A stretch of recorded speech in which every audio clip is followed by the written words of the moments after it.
Israel, America, Iran சம்பந்தப்பட்டிருக்கிற போர் இன்றைக்கு 15வது நாளாக தொடர்ச்சியாக நடந்து கொண்டிருக்கு. இன்றைய நாளில் பதிவாகி இருக்கிற பரபரப்பாக பேசப்பட்ட ஒரு விஷயம் என்னன்னு சொன்னால், ஈரானுக்கு சொந்தமான எண்ணெய் களஞ்சிய சாலைகளோட சம்பந்தப்பட்டிருக்கிற காக் தீவு, ஈரானுடைய இதயம் என்ற மாதிரி வர்ணிக்கப்படுற தீவு மேலே அமெரிக்கா ஒரு வான் தாக்குதலை நடத்தியிருக்கு. அங்கே இருக்கிற இராணுவ கட்டமைப்புகள் சேதமாகிருக்குன்னு சொல்லி ஒரு செய்தி பேசப்பட்டது. சவுதி அரேபியாவில் இருக்கிற அமெரிக்க படைத்தளத்தில் நிலைநிறுத்தி வைக்கப்பட்டிருந்த அமெரிக்காவினுடைய விமானப்படைக்கு சொந்தமான 5 விமானங்கள் சேதமாகிருக்குன்னு சொல்லி அமெரிக்க ஊடகம் ஒன்று செய்தி வெளியிட்டிருந்தது. அமெரிக்க ஜனாதிபதி டொனால்ட் ட்ரம்ப் அதுக்கு பதில் சொல்லி இருக்கிறார்.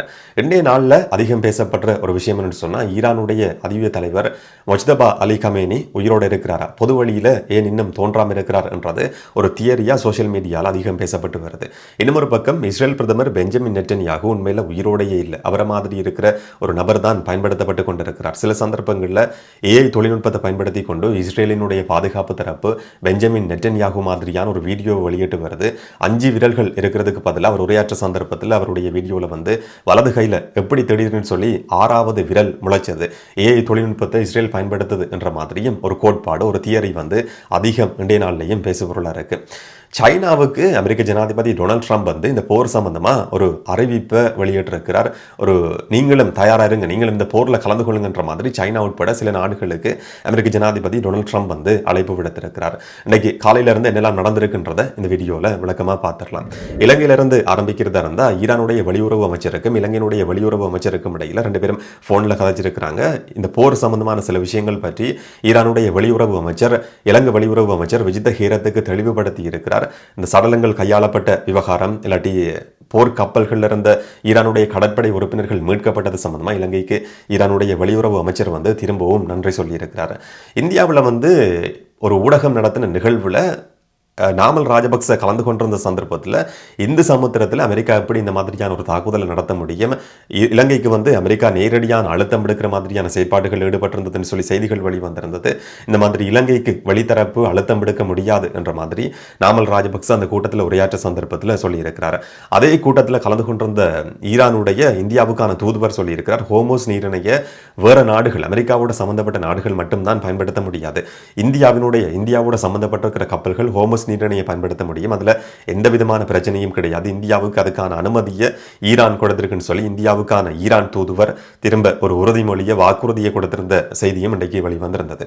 இதே நேரம் ஈரானுக்கு சொந்தமான காக் தீவு, முக்கியமான எண்ணெய் களஞ்சிய சாலைகள், எண்ணெய் போக்குவரத்துல ஹோமோஸ் நீரிணைக்கு பக்கத்தில் இருக்கிற காக் தீவுன்றது ஈரானுடைய எண்ணெய் வளத்தை பொறுத்த வரைக்கும், எண்ணெய் போக்குவரத்தை பொறுத்த வரைக்கும் ஒரு இதயம், மையப்புள்ளி என்று சொல்லி வர்ணிக்கப்பட்டது. இதனுடைய உரிமை சம்பந்தமா ஏற்கனவே ஐக்கிய அரபு அமீரகத்துக்கும் ஈரானுக்கும் இடையில் ஒரு பிரச்சனை இருக்கு.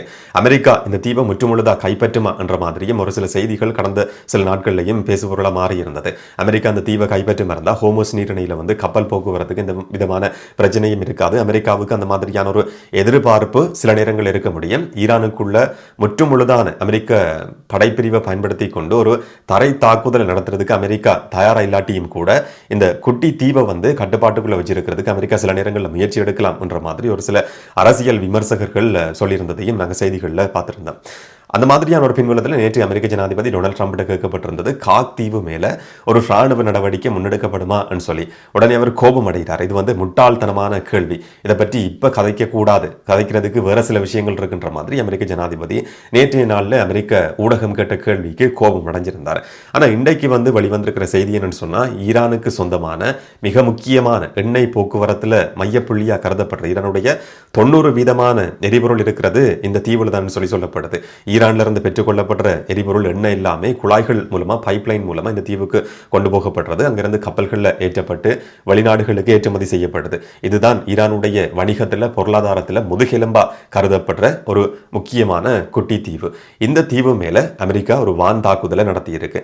ஆனா அமெரிக்க ஜனாதிபதி டொனால்ட் ட்ரம்ப் சொல்லி இருக்கிறார், அங்க இருக்கிற ராணுவ கட்டமைப்புகள் மட்டும்தான் இப்போதைக்கு சேதமாக்கப்பட்டிருக்கு, எண்ணெய் களஞ்சிய சாலைகளை இலக்கு வைக்க வேண்டிய அவசியம் இப்போதைக்கு அமெரிக்காவுக்கு கிடையாது சொல்லி.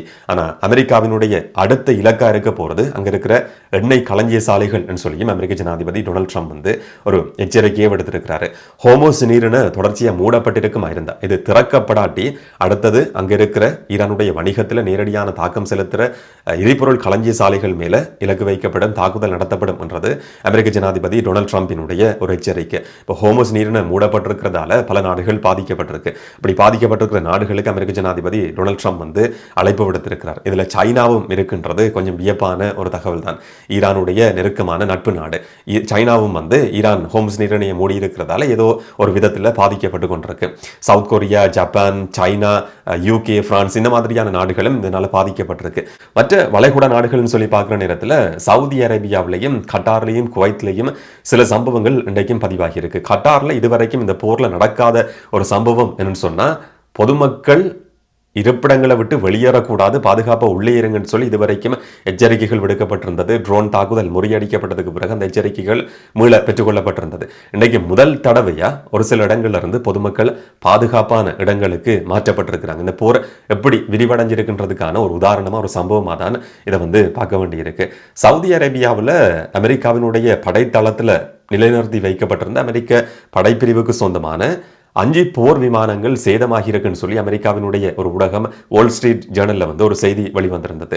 ஈரான் நடத்தின ட்ரோன் தாக்குதல் அமெரிக்காவினுடைய விமானங்கள் சேதமாகி இருக்குன்னு சொல்லி அமெரிக்க ஜனாதிபதி டொனால்ட் ட்ரம்ப் சொல்லி இருக்கிறார். இது வந்து ஃபேக் நியூஸ், அமெரிக்காவினுடைய ஊடகம் சொல்றது உண்மை கிடையாது. இந்த தளம் இலக்கு வைக்கப்பட்டு ஒரு தாக்குதல் நடத்தப்பட்டதுன்றது உண்மைதான். ஆனால் போர் விமானங்கள் வந்து சேதமடையவே இல்லை. அந்த 5 விமானங்களும் பாதுகாப்பான நிலைமையில் இருக்கு. இந்த போரோட சம்பந்தப்பட்டிருக்கிற செயற்பாடுகளுக்குன்னு சொல்லி அந்த விமானங்கள் பயன்படுத்தப்படுது.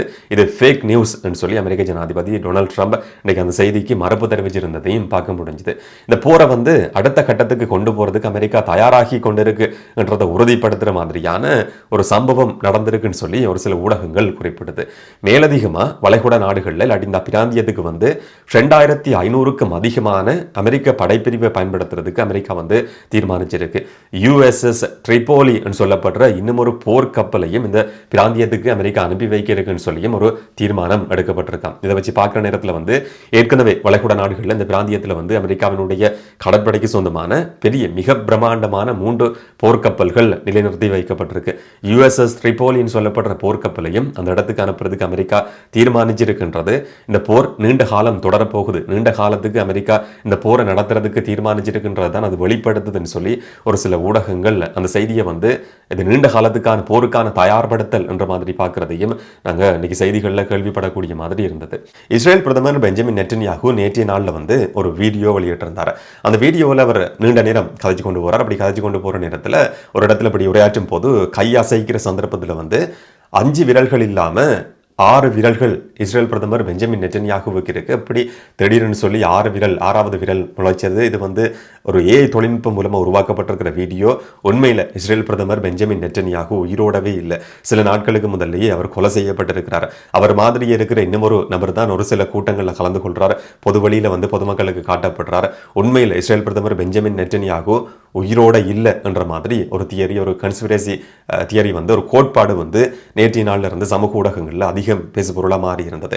இந்த வீடியோ வெளிவந்ததுக்கு பிறகு ஸ்கிரீன்ஷாட் எடுக்கப்பட்டு சோசியல் மீடியாவில் அதிகம் பேசப்படுறதுன்னு சொன்னால் 6 விரல்களோட இஸ்ரேல் பிரதமர் பெஞ்சமின் நெட்டன்யாகு இருக்கிறார்.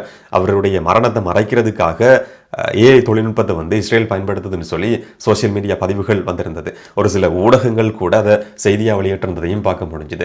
தஸ்னீம் நியூஸ் ஏஜென்சி இல்லாட்டி ஈரானுக்கு சார்பான ஒரு ஊடகத்திலையும் இது வந்து செய்தியாக மாற்றப்பட்டிருந்தது. இந்த மாதிரி 6 விரல்களோட இஸ்ரேல் பிரதமர் பெஞ்சமின் நெட்டன்யாகு இருக்கிறார், அவர் உயிரிழந்திருக்கிறார் என்றதை உறுதிப்படுத்துகிற மாதிரி இந்த சம்பவம் பதிவாகி இருக்குன்னு சொல்லி தஸ்னீம் நியூஸ் ஏஜென்சிலையும் ஒரு செய்தி வெளிவந்திருந்தது. இதுக்கு முதல்ல பல சந்தர்ப்பங்களில் இந்த மாதிரியான செய்திகளை அதே ஊடக நிறுவனம் வெளியிட்டிருந்தது. ஆனால் அதுக்கான எந்த விதமான ஆதாரங்களும் 100% நிரூபிக்கிறதுக்கான எந்த விதமான ஆதாரங்களும் கிடையாது. ஆனால் குரோக்ல வந்து இல்லாட்டி எக்ஸினுடைய குரோக் சாட்பாட் வந்து இதுக்கு பதில் சொல்ற மாதிரி ஒரு பதிவுக்கு கீழே கமெண்ட் பண்ணி இருந்ததையும் பார்க்க முடிஞ்சது. இதில் வந்து எந்த விதமான AI தொழில்நுட்பம் பயன்படுத்தப்படலை. அவர் கையை அசைக்கிற நேரத்தில் வந்து ஒரு இடத்துல 6 விரல்கள் மாதிரி தெரியுது. ஆனால் உண்மையில் 6 விரல்கள் கிடையாது, 5 விரல்களோட தான் அவர் இருக்கிறார். இது ஒரு இல்யூஷனை, ஒரு அந்த ஆங்கிளை பார்க்குற நேரத்தில், அவர் கதைக்கிற விதத்தை பார்க்குற நேரத்தில் ஒரு இல்யூஷன் இல்லாட்டி தமிழில் சொல்றதா இருந்தால் ஒரு காட்சி பிழையை வந்து தோற்றுவிச்சு இருக்குன்னு சொல்லி குரோக் சாட்பாட் ஒரு பதில் சொல்லி இருந்ததையும் பார்க்க முடிஞ்சது. அதை உறுதிப்படுத்துறதுக்கான இந்த ஒரு ஆதாரங்களும் இதுவரைக்கும் வெளியிடப்படலை. இதனிடம் ஈரான் புதிய தலைவர் மொஜ்தபா அலி கமேனி உண்மையில் உயிரோடு இருக்கிறாரா? அவர் தெரிவு செய்யப்பட்டதுக்கு பிறகு பொது வழியில் நடமாடவே இல்லை, பொதுமக்களுக்கு உரையாற்றவும் இல்லை. பொதுவாக வந்து அல் குட்ஸ் டேன்னு சொல்லப்படுற ஒரு கூட்டம் நடத்தப்படுறது, ஒரு பேரணி நடத்தப்படுறது வழமையானது. நேற்று முந்தினால் அந்த பேரணி ஈரானில் நடத்தப்பட்டிருந்தது. அந்த சந்தர்ப்பத்திலையும் இஸ்ரேல் வந்து ஒரு தாக்குதல் நடத்தி இருந்தது. அந்த பேரணியில் ஈரானுடைய அதியுச்ச தலைவர் தலைவர் கலந்து கொள்வது வழமையானது. ஆனால் புதிய தலைவராக தெரிவு செய்யப்பட்டதுக்கு பிறகு முஜ்தபா கமேனி பொது வழிக்கு வரவும் இல்லை, இந்த பேரணியிலையும் கலந்து கொள்ளாமல் இருக்கிறார். உண்மையில் அவர் உயிரோடு தான் இருக்கிறாரா என்ற மாதிரி நிறைய பதிவுகள் சோசியல் மீடியாவில் தொடர்ச்சியாக வந்து கொண்டிருக்கு. அமெரிக்காவினுடைய பாதுகாப்பு செயலாளர் நேற்று நடத்தின ஊடக சந்திப்பில் குறிப்பிட்டிருந்தார், ஈரானுடைய புதிய தலைவர் முஜ்தபா கமேனி படுகாயம் அடைஞ்சிருக்கிறதுக்கு அதிகமான சாத்தியங்கள் இருக்கின்ற மாதிரி ஒரு செய்தியை அவர் நேற்றைய நாளில் குறிப்பிட்டிருந்தார். அமெரிக்காவினுடைய ஒரு சில ஊடகங்கள் குறிப்பிட்டிருந்தது, அவருடைய முகத்தில் கீறல்கள் ஏற்பட்டிருக்கு, காலில் காயமடைஞ்சிருக்கிறார், கண்ணிலையும் சில பாதிப்புகள் ஏற்பட்டிருக்கு. அவருடைய அப்பா கொலை செய்யப்பட்ட அதே தாக்குதல் நடந்த சந்தர்ப்பத்தில் தான் அவரும் காயமடைஞ்சிருக்க முடியும் என்ற மாதிரி அமெரிக்க ஊடகங்கள்லையும் செய்திகள் வெளிவந்திருந்ததையும் பார்க்க முடிஞ்சது. ஒரு சில கோட்பாடுகள், தியரிஸ் முன்வைக்கப்படுது, அமெரிக்காவினுடைய ஊடகங்கள் இந்த மாதிரியான கதைகள் சொல்லப்படுது. ஆனால் இதை உறுதிப்படுத்த எந்த விதமான போட்டோஸ், வீடியோஸ், ஆதாரங்கள் சொல்லி எதுவுமே கிடையாது. உறுதிப்படுத்தப்படாத தகவல்கள் இல்லாட்டி சந்தேகத்துக்கிடமான விஷயங்கள் என்ற அடிப்படையில் அந்த கன்ஸ்பிரசி தியரிஸை பார்க்க வேண்டியிருக்கு. அதை நம்புறதா இல்லையா என்றது ஒவ்வொருவருடைய அறிவு சார்ந்த ஒரு விஷயமா தான் பார்க்க வேண்டியிருக்கு. நீங்க இதை எப்படி பார்க்குறீங்கன்றதை முடிஞ்சா கமெண்ட்ல சொல்லுங்க. இன்னும் ஒரு வீடியோவில் இன்னும் ஒரு தகவலோட சந்திக்கலாம். வணக்கம்.